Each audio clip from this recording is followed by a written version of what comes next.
Hello guys. एक question हर किसी के पास है कि हम स्टॉक को पिक कैसे करें, एक अच्छा स्टॉक हमें कैसे मिलेगा। मेरे लर्निंग स्टेज में भी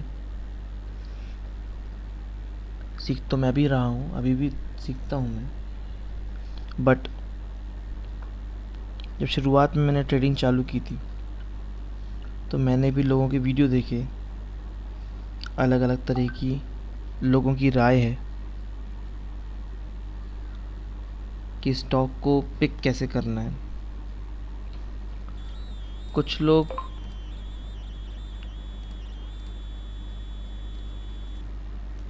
न्यूज़ बेस्ड स्टॉक को पिक करते हैं, कुछ प्री ओपनिंग में स्टॉक जो बेटर परफॉर्म करते हैं उन पर बिड करते हैं इंट्राडे के लिए। सॉरी, ये तो इंट्राडे के लिए भी होता है। कुछ लोग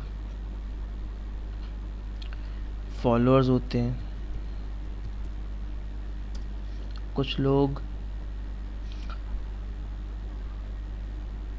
भीड़ में चलते हैं, तो उसको अपन भीड़ ही लिखें।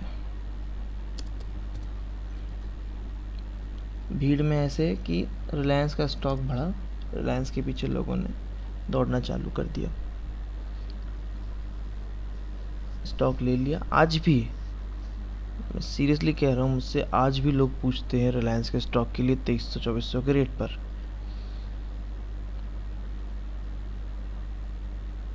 बट क्यों वो स्टॉक पिक करते हैं किसी को नहीं पता। डील्स हो रही हैं, न्यूज़ बेस्ड है, हाँ चाहिए स्टॉक लेना है।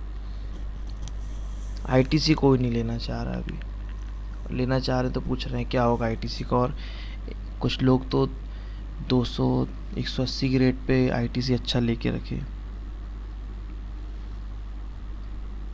एसबीआई के बारे में पूछते हैं, कुछ लोग पेनी स्टॉक्स के बारे में पूछते हैं,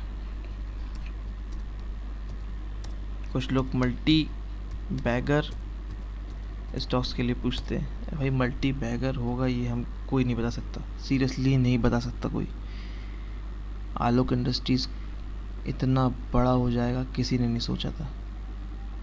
रुचि सोया ब्रिलियंट स्टॉक, बहुत अच्छा हुआ जो भी हुआ, जिसको मिला जिसने कमाया बहुत अच्छा कमाया।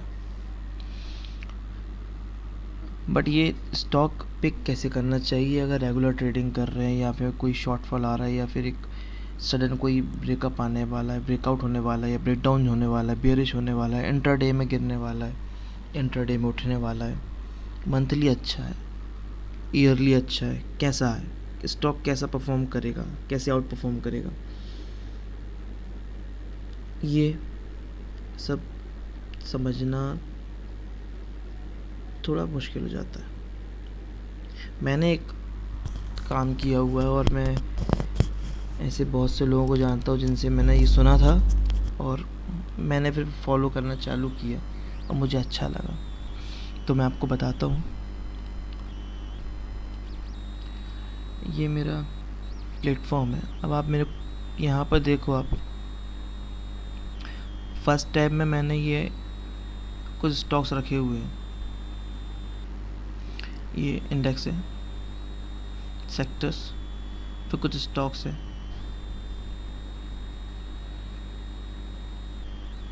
Repco home going brilliantly,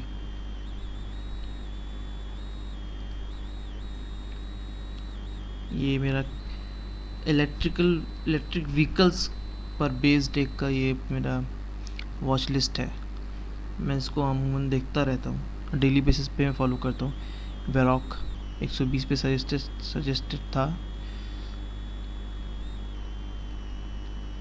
Ashok Leyland, skipper, कुछ ऐसे स्टॉक हैं इसमें जो जनरली ऐड हो गए हैं, they don't belong to electric vehicle segment. Tata chemical is going great, consolidation में है, टूटेगा तो अच्छा परफॉर्मेंस आएगा इसका। ये मेरा वो वॉच लिस्ट है जो मार्केट जब अप्रैल मई में डाउन था तो किसने अपना 52 वीक लो बनाया, वन। सेकंड, लो बनाने के बाद किसने उतनी ही तेज़ी से रिकवरी करी, इस पर बेस्ड ही मेरा वॉच लिस्ट है। और 700-800 के रेट पे पीवीआर मैंने सजेस्ट किया था। ICICI सिक्योरिटी 280-300 के आसपास कहीं सजेस्ट किया था, 280 नहीं, 280 पे टाटा केमिकल्स था। जस्ट अ मिनट, नहीं 280 पे ही सेकंड फॉल पर ही मैंने पिक किया था, यहाँ पर यही वाला था, यहाँ कहीं पे हमने पिक किया था इसे, जल्दी छोड़ दिया था, ज़्यादा देर के लिए रखा नहीं था। बाकी परफॉर्मेंस अच्छा की, लेकिन अभी बेयरिश मोड पर है। शैलेट होटल, इनेबल हाउसिंग, एक ही अच्छा स्टॉक आ रहा है, कंसोलिडेशन है, पिक होगा इसका, अच्छा अप मूवमेंट आएगा इसका, आना चाहिए। बियरिश है वैसे ही फिलहाल। ये स्टॉक मैंने निफ्टी 50 की बेस पर डाला था, बजाज फाइनेंस 1700 तक गया था, वो अपॉर्चुनिटी मिस हो गई थी।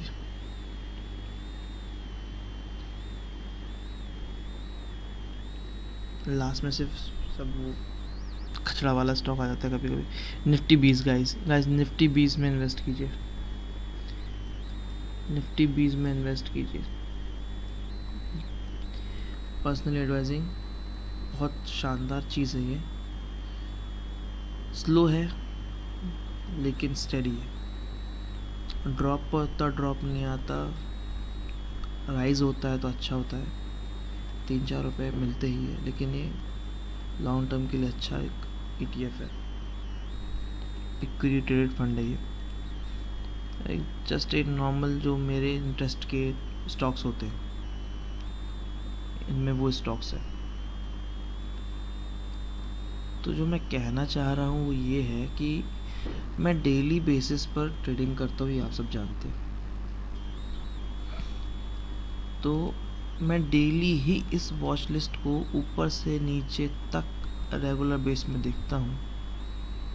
तो आप यकीन नहीं मानेंगे, मैंने देखने में ही सिर्फ देख रहा हूँ इनको, और मुझे पता है, मुझे कुछ एक हाफ या फिर फुल्ली हम ये बोल सकते हैं कि मुझे पता है इसका एक सपोर्ट क्या बना है और एक रेजिस्टेंस क्या है। SBI को कंटिन्यूसली देख रहे हैं, 200 जा रहा था, वापस 190 आ रहा था, 180 आ रहा था, फिर 200 टच कर रहा था, फिर 180 आ रहा था। ये मैं यहाँ पे देखता, वॉच लिस्ट पे दिख जाता है मुझे कि सपोर्ट रेजिस्टेंस क्या है। तो ये प्राइस एक्शन है, एक प्राइस कितनी बार कितने लेवल को छूकर वापस आ रहा है। चार्ट पे हम क्या कर रहे हैं गाइस, चार्ट पे भी तो हम ही वो ही चेक कर रहे हैं ना। एक मिनट मैं SBI ABFRL खोल लेते हैं, रिसेंटली अच्छा ब्रेकआउट दिया इसने फ्राइडे को ही, जिसके लिए हम बहुत बुलिश थे।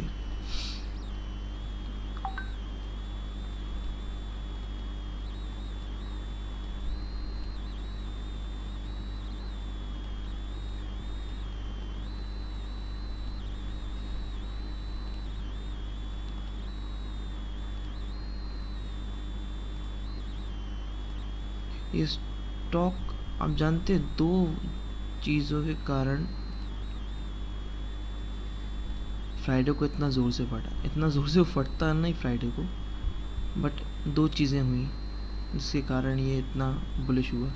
एक था न्यूज़ बेस्ड, जो हमने अभी बात की। न्यूज़ क्या थी, फ्लिपकार्ट ने 7.8% stack Aditya Birla fashion retail limited में लिया। सेकेंडली, एलियट वेव थ्योरी के हिसाब से 0, 1, 2, 3, 4, 5 फिफ्थ पोजीशन इसकी ब्रेकआउट की पोजीशन थी ही, बट जितना बड़ा इसने कैप यहाँ क्रिएट किया, सी ब्यूटीफुल। 153 का ओपनिंग था गाइस, 178.95, ऑलमोस्ट 154 से 179, ऑलमोस्ट 25 पॉइंट्स का इसने जंप लिया था एक दिन के अंदर। ऑलमोस्ट 19-20% हो चुका था ये। 18% था, 181 पे तो इसका अपर सर्किट था, तो इसने ये ब्रेक किया। अब इसको सस्टेन करना है, ये सस्टेन हुआ गाइज, यकीन मानिए 200-220 तक जाएगा। अगेन टॉपिक से भिड़ गया, ये टॉपिक डिस्कशन आता है तो कहीं भी हो सकते हैं। सी पैटर्न कंफर्म कहाँ हुआ ये हमें समझना है। यहाँ टच हुआ, वापस यहाँ चला गया, राइज हुआ, इट्स ओके। मई तक तो सारे स्टॉक गिर ही रहे थे, नो बिग डील। गिर एक्चुअली अप्रैल तक रहे थे, बट रिटेल्स आउटलेट्स वगैरह जो भी थे तो ये ओपन नहीं थे, तो ये ऑब्वियसली नीचे ही जा रहे थे। यहाँ स्टॉक ने लो बनाया, it went till 143, 144, pull back आया, अगेन डाउन 113 पर इसने अपना लो बनाया, हल्का सा आया, then again pull back, then again rise. ये पोजीशन थी जहाँ मैंने कंफर्मेशन लिया कि स्टॉक ट्रेंड पे जा रहा है। एक ट्रेंड आपको समझ में आता है गाइस, देखिए स्लोप लाइन आप समझ रहे हैं, कहीं ना कहीं आपको वो स्लोप लाइन मिलेगी, आप चेक करोगे, you will definitely get some kind of trend और सपोर्ट लाइन, अगर वो पैटर्न फॉलो कर रहा है तो। ऊपर भी आप देखो, वन रेजिस्टेंस, सेकंड रेजिस्टेंस, और ये यहाँ पे भी ओपनिंग पॉइंट पे था, इसका है यहाँ पे फॉलो कर रहा था, तो इसके बाद इसको ब्रेकआउट होना ही था। यहाँ पे उसने, आप गाइस मानोगे नहीं, आप चेक करो, डेट मैं आपको बता देता हूँ, 12 अक्टूबर टू 20 अक्टूबर, 12 अक्टूबर टू 20 अक्टूबर के, लेट्स चेक निफ्टी है 12 अक्टूबर 12 टू 20, ओके 21st एंड 20, ये अपना जो ड्रॉप आया था ना सितंबर, देखो सॉरी, ये 12 अक्टूबर इट्स बोले bearish candle test, 20 October, okay, तो ये ड्रॉप था हमारा Nifty, okay. Then let's go back to Aditya Birla, see here from 12th to 20, market के इतने बड़े फॉल के बाद भी गाइस इसने अपना ये लेवल ब्रेक नहीं किया। मेरा 125 का स्टॉप लॉस था, डिक्लेयर्ड था, आप ये चेक करो, ये देखो इसमें, सॉरी यहाँ आप चेक कीजिएगा लो कितना बना रहा है। यहाँ इसने लो बनाया, जो इसका मिनिमम पॉइंट था यहाँ पर, इट्स 125.60। इतना मार्केट ड्रॉप होने के बाद भी गाइस उसने अपना स्टॉप लॉस नहीं तोड़ा, क्यों? बिकॉज ये सपोर्ट ले रहा था यहाँ पे। मैंने 125 ऐसे ही नहीं लिया था, मेरा 125 ऐसे ही नहीं आया था गाइस, मैंने पहले ही से ट्रेंड लाइन ड्रॉ किया हुआ था। जब ये ड्रॉप आ रहा था, ड्रॉप अगर आ रहा है किसी भी पॉइंट पर, किसी भी ड्यूरेशन पे, आप डेज के साथ आगे बढ़ते जाओ, या stop loss will be redefine. उसने क्रॉस किया विद इन 13 to 10 डेज में इसने अपना टारगेट अचीव किया। आप क्या कर सकते थे, और आप ये कर सकते थे, अगर आपको यहाँ स्टॉक ये कंफर्म हो रहा था यहाँ पर ही, तो आप यहाँ बाय करो। रिस्की ट्रेडर के लिए बता रहा हूँ मैं जेन्युइन रेगुलर ट्रेडर के लिए नहीं बता रहा हूँ, जो नुकसान करवा सकते हैं थोड़ा अपना स्टॉप लॉस अगर हिट होता है तो, उनके लिए कह रहा हूँ। यहाँ स्टॉक बाय करें, दो ट्रेंड देख रहे हैं आप, यहाँ बढ़ा, अगर यहाँ बढ़ने की उम्मीद दिख रही है तो यहाँ स्टॉक बाय करें। इस सपोर्ट को 112 को अपना स्टॉप लॉस रखते, यहाँ बाय करते, आगे के लिए जाते, यहाँ आप सेल करते, क्योंकि आपका ट्रेंड लाइन अपर टच कर रहा है। जैसे इसने एक बेयरिश कैंडल में नीचे आने लगा, आप सोच सेल आउट कीजिए, अपना प्रॉफिट बुक कीजिए, अगेन यहाँ आइए, यहाँ पे आके फिर आप बाय कर सकते हैं। आप तो सपोर्ट आया, ये price action, simple price action, nothing else. 4 bottom भी बने, ये भी कह सकते हैं 4-5 बॉटम बने हुए। मेजर बॉटम देखेंगे तो ये 1 2 3 bottom, pattern will go up side. So इस तरीके से हम स्टॉक को स्टडी करते हैं, इनका प्राइस एक्शन समझते हैं, कहाँ जा रहा है, कैसे जा रहा है। एक सिंगल कैंडल पे आप कोई भी अंदाज़ा नहीं लगा सकते। मैं कहता हूँ, मैं अभी भी गलत हूँ, मैं ये कह सकता हूँ, पॉसिबिलिटी किस चीज़ की है यहाँ देखिए,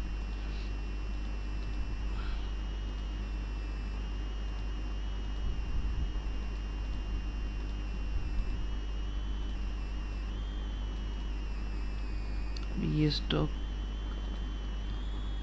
ज़रूरी थोड़ी है ये स्टॉक यहाँ से आगे ही जाए।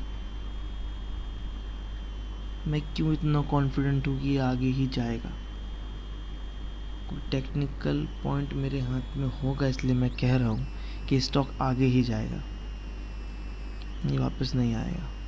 अगर वापस आएगा ये तो यहाँ से वापस आ सकता है, कोई दिक्कत नहीं। अगला कंफर्मेशन मुझे इस लाइन ट्रेंड लाइन के ऊपर कैंडल अगर आएगी तो ही मिलेगा, एंड दैट्स फॉर श्योर। अगर इसके ऊपर जाएगी कैंडल, ओपन होगी, ऊपर बनेगी, फिर ये स्टॉक ऊपर जाएगा। अभी भी लेने वाले यहाँ पे स्टॉक को बाय कर सकते हैं। तो इसी तरीके से हम सारे स्टॉक्स को जज करते हैं, ढूंढते हैं कहाँ क्या चल रहा है। बहुत सारी चीज़ें आप समझ सकते हैं।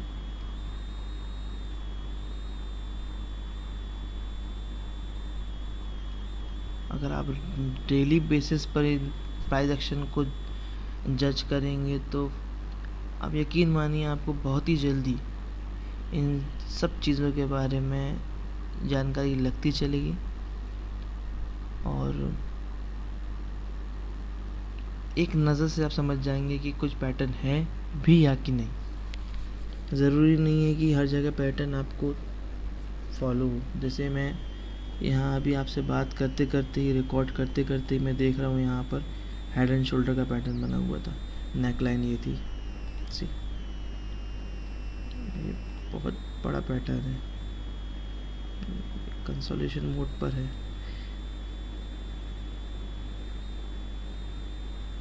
यहाँ से इसने चालू किया है, let me draw it for you.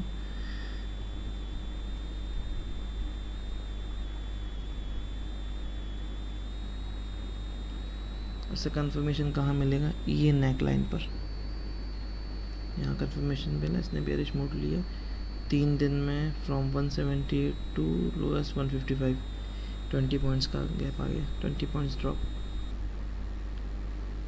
कहने को तो ये बड़ी पिक्चर भी दिख रही है अभी, लेकिन इतने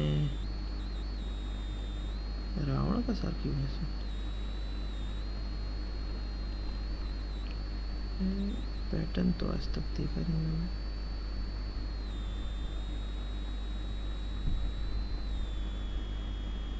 फोर्थ में नीचे ऐसा हो सकता है क्या, गॉड नोज। पॉसिबिलिटी तो हर चीज़ की है। चलिए स्टडी करके बताता हूँ आरबीएल के बारे में। Okay guys, so thank you for watching. Any doubts, if you want any clearance in this video, do let me know. You can ping me on my WhatsApp number, or you can ping me on my page Gyani. Okay guys, thank you.